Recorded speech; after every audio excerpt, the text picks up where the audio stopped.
Is our science man Michael Mosley on how, remarkably, hypnotherapy can be used actually in place of general anaesthetic, believe it or not. What happens if you need an operation, but for psychological or medical reasons you can't or won't have an anaesthetic? Well, incredible as it sounds, some people opt for hypnotism. So how does it work? I'm off to find out.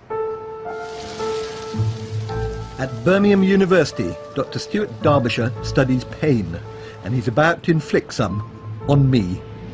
What I'm going to do is I'm going to basically put this heat pad onto your arm, and what you will feel is you'll feel very rapid pulses of heat. Ooh, ooh. Pain is both mental and physical. What happens is when the pain receptors, called the nociceptors, in my arm are activated, a signal goes via my spinal cord to my brain, and it's in my brain this mysterious thing we call pain occurs, and that's when I go ouch. To find my pain threshold, Stuart racks up the temperature until it really hurts. And let's see how this one feels. Ooh, that was actually... Yes. That wouldn't hit my threshold, I think. Now, actually, that was very painful, and I can still feel it in my skin. Now, normally, if I was going to have an operation, I would have a drug which would block the action of the pain. What Stuart is going to attempt to do in the moment is hypnotise me as though I had had an anaesthetic. I find it incredibly hard to believe that that will work, but we'll find out. OK, Michael, I'd just like you to sit back in your chair.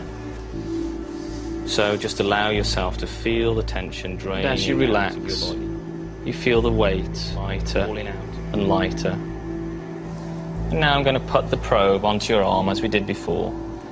Then Stuart turns up the heat. But although I'm aware of it, this time it isn't hurting. And how did that feel? Quite pleasant. He takes the temperature as high as he can safely go, and I'm still relaxed. Then we go one step further. I asked him in advance to try driving a needle into my hand. You won't feel anything at all. He pushes the needle in as far as it will go. All I feel is a tugging sensation. I'm going to pull the pin out now. You won't feel anything as it pulls out of your skin. And one. Eyes open. Hello. Wide awake. How did that feel? It was fine. I mean, Yeah? it was interesting because when the heat probe on, it sort of felt like warm suntan lotion going on. You did actually shove the pin through. I did, and that didn't seem to bother you. No. But how is this possible? And how is the pain being blocked?